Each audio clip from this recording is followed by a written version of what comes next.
In order to get all of our one variable stats, we're typically going to use our calculator, our TI-83s, punch in a list of numbers, and then generate a bunch of data. And sometimes we'll even have to do a little bit of extra calculation to get the rest of our summary statistics. So let's use this example here. A bunch of players shot 25 three-pointers during practice. This is how many each player made. So we have some players that made as few as 4, one player made as many as 22, and the rest fell somewhere in between.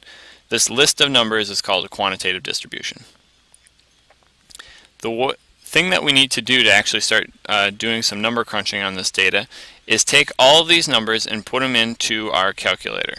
So if you pull out your 83, 84, what you're going to do is you're going to hit the stat key near the top.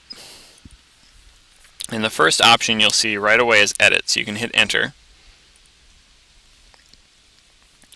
And what you're going to do is put all the numbers from our list into this list one. Now, if you already have numbers in here like I do, you're going to want to hit up so that you're over the list one and it has all this right here, and you're going to hit clear and enter. You don't want to hit delete. Delete can cause some various issues that delete your list, things like that. Nothing that can't be recovered, but takes a little more effort. So once you have all that, you need to type in your numbers. You've got a 4, 8, 9, and you'll notice I hit enter after every number I type in. So type in the number, hit enter, and they'll all just start appearing on this list here. Repeats you have to type in, so 4, 8, 9, 9, 10, 10. Move this over here, and you've got 12, 14, 14.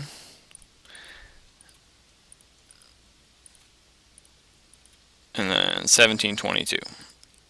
Now, whenever you're typing these in, I like to just go fast through them and then go back and check to see if I made any mistakes, because it's pretty typical when you're typing these in to make a small mistake, and if you do make a small mistake, it's going to completely mess up all of your data calculations. So it's worth going over and spending a minute or two to check it.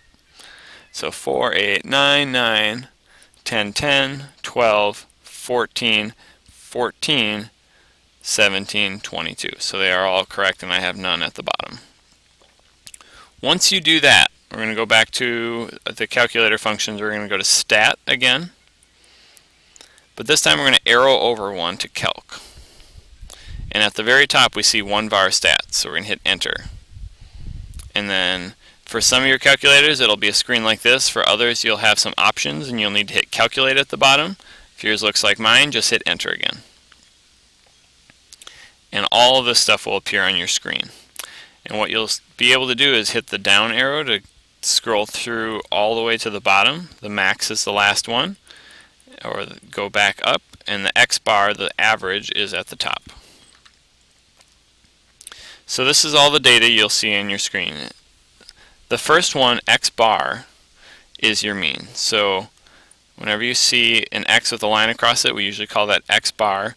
That's going to be your mean from your calculator. And that number in this case is 11.7. Straight out of the calculator.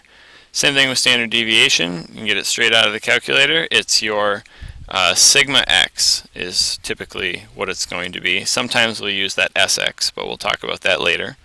So for now, sigma x, and we're looking at around 4.7 if we round that.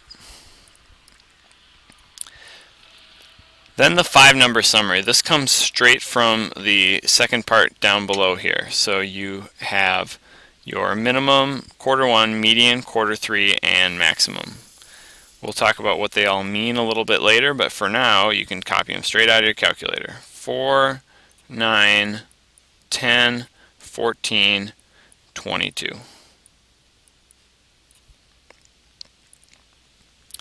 There's a few other stats that take a little bit more work to calculate, and you can't just grab straight from this list. One of them is the variance.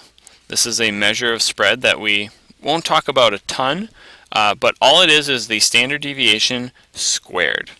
So whatever your standard deviation is, in this case 4.653, if you were to type that in, and usually you want to go a few extra decimal places when you're doing some calculations, so that way the number doesn't have too much rounding error. You square it, and then we'll round this back off. So 21.9 7, we'll say, would be your variance. The range, mentioned it earlier, it's the distance between the highest and lowest numbers. So 22 minus 4, your maximum minus your minimum. And in this case, 22 minus 4 is going to be 18. And then finally, the interquartile range is the range between the quarters, the distance between the quarters. So 14 is our upper quarter, 9 is our lower quarter. 14 minus 9 is going to be 5. So in this case, IQR is 5. And those are the primary summary statistics that we're going to come across when dealing with one variable distributions.